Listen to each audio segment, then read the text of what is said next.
Olá, amigas e amigos, eu sou Oswaldo Bertolino, jornalista do Portal Vermelho. Tem um aspecto do governo Bolsonaro que eu acho relevante considerar, que é esta diferença entre o que ele é e o que ele é obrigado a ser. Ele, pela sua trajetória, dá para se saber que ele é absolutamente identificado com a lógica dos regimes totalitários, fascistas, né? É gente que se formou com a prática e a ideologia e o fanatismo pelos porões da ditadura militar, onde tinha lá escumalha, aquelas quadrilhas, bandos, os bandoleiros que atuavam ali, né, que era, podemos dizer assim, o sustentáculo político da ditadura militar. Quer dizer, no lugar de contar votos, o que se contava eram mortos, torturados, perseguidos, desaparecidos, exilados. A lógica dele é exatamente essa, a cabeça dele funciona assim. Tem um editorial do Portal Vermelho que tem o título Os Porões de Bolsonaro, que analisa bem isso, né? Esses elogios que ele faz aí aos facínoras, ao Ustra sobretudo, que é o grande ídolo dele, né? Era um bandoleiro, né, que atuava junto com o Fleury, o Ustra e o Fleury, o delegado Sérgio Parense Fleury, que era do DOPS, e o Ustra era do DOI-CODE, e eles formaram, né, a essência, a escola, podemos dizer assim, da escumalha que atuava nos porões da ditadura. Bolsonaro é isso aí, né? Por ele cansou de dizer, por ele já tinha aí fuzilado 30 mil, sei lá o quê, né, banido a esquerdalha, como ele fala, né? Esse termo não é dele, né? Ele roubou esse termo aí, tem outro significado, mas enfim, né, ele já teria feito tudo o que ele falou que faria se ele chegasse no fechado do Congresso, não sei o quê, né, tudo o que ele faria se ele chegasse à presidência da República. A outra coisa, mesmo com esta retórica, não dá para dizer que ele mudou, né? Ele simplesmente, né, foi posto numa determinada posição, né, pelas circunstâncias todas, né, a farsa do mensalão, né, a fraude da Operação Lava Jato, né, o golpe do impeachment, então, e tudo isso convergiu, né, para que as condições fossem favoráveis à sua eleição em 2018. E ele assumiu, evidentemente, que aí ele, né, é claramente incomodado, ele mesmo já falou isso, né, incomodado pelos limites que ele é obrigado a respeitar, né, a cumprir, né, e aí ele acaba, nestas circunstâncias, assumindo um outro papel que eu acho que é de grande relevância, que ele é um mero peão aí nessa história, né, da reconstrução, né, da reimposição, podemos dizer assim, do projeto neoliberal. Comentei aqui no vídeo passado os ciclos de implantação do projeto neoliberal, que aliás tem ligações com o ciclo da nossa história. É importante também considerar isso, do pós-Segunda Guerra Mundial, sobretudo, né, daquele período da nascente Guerra Fria, a criação da Escola Superior de Guerra, né, na lógica da expansão do regime militar, do regime norte-americano, né, que isso está ligado aos problemas aí da geopolítica, dos conflitos internacionais, a guerra na Coreia, a guerra no Vietnã, né, os problemas na África, enfim, a questão das bases norte-americanas, a Guerra Fria, né, que é o surgimento da Guerra Fria, o Plano Truman, que era a ideia de militarizar toda esta região aqui, o hemisfério sul, sob a tutela do governo dos Estados Unidos. Isso tem a ver com a escalada de golpes militares que ocorreram aqui na América Latina, e o Brasil foi um ponto essencial nisso tudo, o golpe no Brasil, né? O Lincoln Gordon, salvo engano, foi ele que disse, acho que foi ele, numa entrevista do Estadão, precisaria recuperar, eu estou falando aqui de memória, que ele disse que o golpe no Brasil foi tão importante quanto o Plano Marshall, o plano lá de reconstrução da Europa, que surgiu a hegemonia dos Estados Unidos, enfim, né, tem esta consideração que precisa ser feita. Aí teve o regime militar até aí 85, meados da década de 1980, né, chegou-se à reconstrução da democracia. Né, vejam como são ciclos e saltos. A Constituição de 46 também foi assim, né, que selou o fim do regime do Estado Novo, naquela conflagração, né, da geopolítica ali, que tinha o avanço do nazifascismo, a nova ordem do Hitler, né, e o Brasil se envolveu nesta lógica e, consequentemente, com a vitória da democracia, do pós-Segunda Guerra Mundial, a democracia também emergiu aqui, né, e foi imediatamente pisoteada, né, exatamente esta lógica dessa direita, né? O regime do governo do general Dutra, que cassou o registro do Partido Comunista do Brasil, os mandatos, né, que fez de tudo para desconfigurar a Constituição de 1946, né, mas vejam que são processos que vão se radicalizando naturalmente para o autoritarismo, né, e nos processos de rupturas, né, surgem aí os movimentos políticos que, né, reconstroem a democracia. Foi assim também em 1985, depois, né, com toda aquela, né, aquela ascensão das diretas já, do movimento pró-Tancredo Neves, depois da Constituinte de 88, né, veio aí os ciclos, o que eu quero dizer é isso, que os ciclos neoliberais se ligam a essas questões todas. Né, no ciclo neoliberal da década de 1980, com Collor, com Fernando Henrique Cardoso, houve sim uma grande ofensiva contra a Constituição de 1988. Houve essa recuperação, esse interregno aí dos governos Lula, né, e Dilma, e depois, vejam que são processos também comandados pela lógica do regime norte-americano. Nessa ideia quando se fala aqui da América Latina, eu fiz um artigo, eu vou deixar o link aqui para vocês observarem, né, a trajetória um pouco de como eles vão formulando as suas doutrinas, né, os seus planos, teve o plano Marshall na Europa, aqui teve o plano Truman, aqui na América Latina, né, e depois, enfim, aí teve aí chegou os ciclos neoliberais, primeiro, né, com a dupla anglo-saxã, né, a Thatcher e o Reagan, depois com o Bill Clinton e Tony Blair, e agora vem aí com o tratorzão, né, o Trump com seu topete, tal. O Bolsonaro é uma mera peça nesse jogo todo. Quer dizer, ele não tem nenhuma condição de governar o Brasil, não tem nenhuma condição de formular um projeto, um plano, né? Aliás, o plano dele é destruir tudo que foi reconstruído no ciclo dos governos Lula e Dilma. Com todos os problemas, as limitações, é importante dizer isso também, registrar, né? Quer dizer, né, no meu ponto de vista, não houve uma tensão, né, mais, vamos dizer assim, mais aprofundada, né, analisando os múltiplos aspectos. Quer dizer, também, nessas alturas do campeonato, falar isso não ajuda em nada, até porque também tinha o problema das correlações de forças, né, das limitações internas, né, todos os problemas que já foram ditos. Mas o essencial é a gente compreender que houve uma ruptura, as rupturas, né, a ruptura de 46, a ruptura de 88, a ruptura de 2002, né, e agora, né, tem essa contraofensiva. Quando a gente olha para o processo da Argentina, a gente vê essa fotografia com mais nitidez. Quer dizer, o que aconteceu na Argentina? Né? Tem ali claramente um esgotamento, um novo esgotamento da receita do projeto neoliberal. As eleições demonstram isso. Agora, é importante fazer a ligação desta verborragia, né, desse destempero todo do Bolsonaro contra a Cristina Kirchner, né, contra o Fernandes, que é o candidato a presidente lá e tal, né, por esta ótica. O Bolsonaro não está falando por ele está falando pela Casa Branca. Né. Essa questão da política externa inserida na geopolítica, ela é fundamental para a gente entender as coisas. Né. Aquilo que eu falei aqui no vídeo passado do Muniz Bandeira, né, que ele falava da união do Brasil com a Argentina, né, essa vigilância que o sistema norte-americano exerceu, né, sobre esse processo todo. Evidentemente que as circunstâncias não permitiram, mas agora com a ascensão do grupo do Trump, né, ele vem com tudo. Né, não é à toa que ele dá essa atenção toda para aqui o Bolsonaro, o clã Bolsonaro, essa história de do Bolsonaro indicar o seu filho dele, o seu rebento Eduardo, para ser o embaixador, né? O Trump se manifestou, eles romperam todos os protocolos exatamente para dar força e agilidade em tudo isso. Né? Tudo isso está exatamente nesta lógica. Porque que condições teria Bolsonaro de governar? Fora daqueles rompantes dele que eu falei aqui no começo, né, da sua lógica de governo totalitário, nazifascista, etc, etc. Né, na lógica dos chamados liberais, né, que tentam aí preservar as instituições, que tentam, né, dar essa configuração democrática no seu sistema de governo, né, o Bolsonaro certamente não serve, não caberia nisso. É evidente que eles tentaram tutelar o Bolsonaro, tenta ainda até hoje, né, tutelar o Bolsonaro, né, tenta pôr limites, né, agora cria-se, consequentemente, essas contradições. No caso da Argentina, a gente pode ver isso, né, pelas manifestações dos grupos de mídia.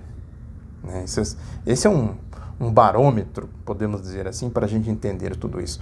A Folha, né, faz um editorial hoje, né, falando lá dos problemas da Argentina e tal, com o ranço típico da direita brasileira, uma coisa rançosa, os lugares comuns, né, o palavreado todo cheio de chavões, né, e vai por aí afora, mas no final diz que o Bolsonaro não deve se meter lá e tal, né.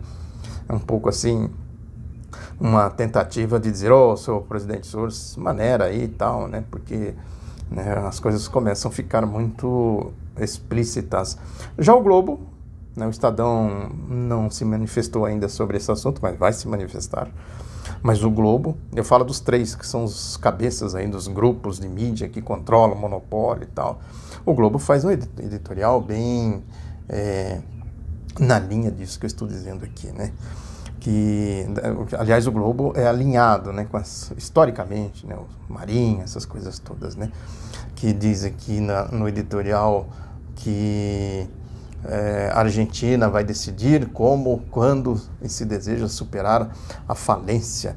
Aí diz que na fotografia de domingo vê-se dois de cada 3 argentinos insatisfeitos e dispostos a protestar nas urnas contra Macri. É um percentual elevado, né? Aí prossegue ele aqui: por trás da vitória de Fernandes está a habilidade da ex-presidente Cristina Kirchner. Quer dizer, aí que está o problema, né? Assim como eles não toleram o Lula aqui, eles não toleram a Kirchner lá. Como o Rafael Correia no Equador, né? Enfim, essas coisas todas aí. Aí diz aqui, acumulando quase uma dezena de processos judiciais, fala, porque teve a Lava Jato lá na Argentina. A Cristina Kirchner esteve perto de ser presa. Aí diz que ela e o Fernandes conseguiram, acho que é Alberto Fernandes, né? Atraíram 24 governadores, isolaram Macri, até mesmo no seu principal reduto, a província de Buenos Aires, onde o governo foi derrotado por margem ainda mais expressiva. Aquela história, né? Quem conhece as coisas de perto tende a enxergar com mais realismo. Aí diz aqui que o maior eleitor, o eleitor argentino se mantém com as mãos no bolso. Nas estimativas mais conservadoras, a queda do produto interno bruto neste ano será de 1,2%, o desemprego vai ficar na taxa de 11%, e a inflação sem controle acima de 40%, tal. É importante aqui nesse ponto considerar, né, o papel das lava-jatos, que a lava-jato não é um produto brasileiro, eles não reuniriam uma quantidade de gente tão medíocre, né, e com esse poder tão gigantesco, né, que a Operação Lava Jato conseguiu aqui no Brasil, né? E agora é isso, né? Tem as tendências autoritárias do Moro, né? Vai para a economia, tem a tendência autoritária. Eu estava vendo aqui esse porta-voz do Bolsonaro, né? Que é uma figura que também vai se destacando pela truculência. Como é que é o nome dele aqui? É um general de divisão, Otávio Santana de Rego Barros, né? Como ele é truculento, né? Quem vê aí, quem já viu as entrevistas coletivas dele, viu a sua truculência. É isso, é um governo de truculentos. Esse tipo de gente, a ideologia, né? A ideologia vai moldando as pessoas, vai fazendo com que as pessoas fiquem assim, truculentas, né? E porque a Lava Jato ela foi blindada aqui no Brasil, claramente, né? Deram superpoderes à Lava Jato, esse grupo que atua à margem, né, da institucionalidade do país. E agora que houve um esgotamento, sem dúvida alguma, que houve um esgotamento aí, Moro desmoralizado, Deltan, então, com a moral toda enterrada na lama, como diz a música do Noel Rosa, né? Agora, o que eles procuram fazer? É importante a gente não perder essas questões de vista, esses grupelhos que se formaram, antagonista, MBL, vem pra rua, essas coisas todas, isso tem um papel importante, que eles já começam a ensaiar outros movimentos. É aí que está um processo de corrupção para corromper e para subverter a institucionalidade do país. Hoje mesmo, essa Janaína Pascoal esteve lá com os senadores, estava quem lá? Né? Uma laia de senadores, né? Álvaro Dias, aquela juíza Selma lá envolvida na Lava Jato de Mato Grosso, acho que é a juíza Selma, se eu não me engano, que é senadora, né? Lá da chamada Grampolândia Pantaneira, é um escândalo. Eu já publiquei alguma coisa dele aí no Portal Vermelho, desse caso no Portal Vermelho. né? E eles vão, evidentemente, eles vão se reciclando. Em 64 fizeram isso, IBAD, PES, não sei mais o que, os grupos católicos, rearmamento moral, enfim, essas coisas todas, né? Isso tem um papel fundamental, os que eles chamam de movimentos sociais do que é uma questão, né, que não tem correspondência com a realidade. Esses grupelhos que vão se articulando para fazer aí esses volumes, levar gente para a rua, né, essas marchas translocadas, a marcha do golpe. Essa turma aí somos todos Sérgio Moro e tal. Né? E ela foi fazer o que lá, Janaína Pascoal? Conspirar contra o STF. Porque o que acontece? O STF é uma fronteira para eles, né, para essa marcha aí da extrema-direita. O STF é uma fronteira. Né, tem lá o setor que é completamente alinhado com eles, né, Barroso, Fux, essa turma aí, né, que a gente sabe. E tem a resistência do outro lado, Gilmar Mendes, Lewandowski, o próprio Marco Aurélio Mello, os Dias Toffoli. O alvo deles agora é o Dias Toffoli. Foi lá pedir impeachment do Dias Toffoli. E aí um senador lá, me lembro qual deles, disse que eles começaram com 12, já tem 17 senadores num movimento pelo impeachment do Dias Toffoli. Veja, é um ataque à instituição, não é um ataque ao Dias Toffoli, porque os Dias Toffoli e os outros ministros ali que estão contra a lógica da Lava Jato estão simplesmente dizendo, ó, gente, tem uma Constituição aqui, tem um Código de Processo Penal, tem uma legislação democrática e tudo mais. Né? Vejam que eles continuam trabalhando, quer dizer, esses movimentos aparentemente subterrâneos, né, irrigados com recursos, como foi o IBAD, o IPES, né, que eram ligados à CIA, enfim, histórias e mais histórias, né, que a gente tem que ficar, de olhos abertos.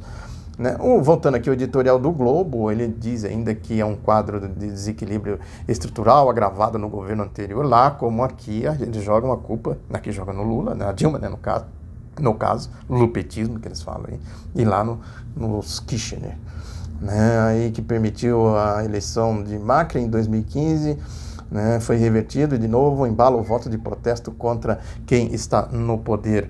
O que embalou lá na Argentina foi a direita, né, a ascensão da direita, foi essa onda golpista, né, essa que varreu aqui o plano Trump, podemos chamar assim, plano Trump para a América Latina. Aí diz aqui ainda o editorial que os eleitores derrotaram a proposta de Macri ancorada num ajuste fiscal. O problema deles é esse aí, ajuste fiscal. Sempre que a direita chega no poder, no governo, eles querem fazer ajuste fiscal. Por quê? Esse é um ponto de interrogação importante para a gente refletir sobre ele. O que eles querem com ajuste fiscal? A gente sabe o que eles querem, né? Meter a mão no patrimônio público, no orçamento público, essas coisas. A lógica das nuvens de capitais, rentistas, né, que tem como epicentro Wall Street, as oligarquias de Wall Street, essas coisas todas aí. Prossegue ainda o editorial, dizendo que o país tem pouco mais de 70 dias para decidir como e quando deseja sair do atoleiro. É o linguajar do Moro aqui, do Bolsonaro com outro tom.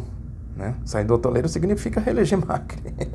Veja bem como tem uma lógica. Quer dizer, aí eles dizem que para confirmar as más perspectivas, o dólar pela manhã na Argentina subiu 30%, o Banco Central elevou os juros para 74%, o mercado financeiro também sinalizou preocupações no Brasil, né? Que eles aí pelas tantas dizem que fala do Estado, né? Que o Estado está falido, que vai quebrar e tal. É o terrorismo financeiro. É a lógica, vejam bem, né? De novo, repito aqui, eu já falei algumas vezes a frase do Lênin, né? Que a política é a expressão concentrada da economia. Agora, também há rumores aí de que o Macri procura se distanciar do Bolsonaro, né? Vai se distanciar do Bolsonaro, porque o Bolsonaro é esse aí, esse linguajar dele dos porões, né? Dos trogloditas da ditadura militar, né, num país traumatizado pela ditadura na Argentina, isso aí certamente não pega bem, né? Na Argentina tem aqui alguns dados, né, que é uma nação traumatizada pela ditadura que deixou entre 15 mil e 30 mil mortos, não sei se é exatamente isso, né, possivelmente seja mais, sequestrou centenas de bebês e perdeu uma guerra inútil contra britânicos nas Malvinas. Para completar, ficou como herança dos militares uma hiperinflação e uma profunda crise econômica. Seus líderes foram julgados e presos por seus crimes, diferentemente do Brasil. O presidente argentino teria mais proximidades com o PSDB no Brasil, o partido dos democratas dos Estados Unidos e Macron na França. Vejam aí que, na verdade, a julgar essa informação como verdadeira, o Macri também começa a falar assim, mantém esse cachorro louco longe daqui das eleições da Argentina. Né? Agora, são contradições. Né? O que tem aqui para enfrentar o kirchnerismo, como eles dizem, né? E o lulopetismo aqui internamente, é isso aí, é Bolsonaro. Para enfrentar, né, o caso da Venezuela, a resistência na Venezuela, o que tem? Bolsonaro. Para enfrentar, né, a Revolução Cubana, o que tem? Bolsonaro. Né? E o Brasil é peça-chave nessa geopolítica, tanto, né, para levar a região e setores importantes, né, no global, aí, na geopolítica global, né, tanto para levar para lá como para levar para cá. Tinha um ditado antigo que se dizia, né, para onde vai o Brasil, vai a América Latina. Né? É isso aí, né, no tempo em que na América Latina havia uma disputa entre o Nixon, né, história do Plano Truman, essas coisas todas, né, e se dizia Che Guevara, que era a inspiração da Revolução Cubana. Né? Então, esse é o espírito que está instalado aqui no Brasil, né, e consequentemente na região, né, que tem esse fio histórico e tem esse realismo político, econômico nos dias de hoje. Muito obrigado pela atenção, um abraço a todas e a todos, volto a qualquer momento com outro comentário.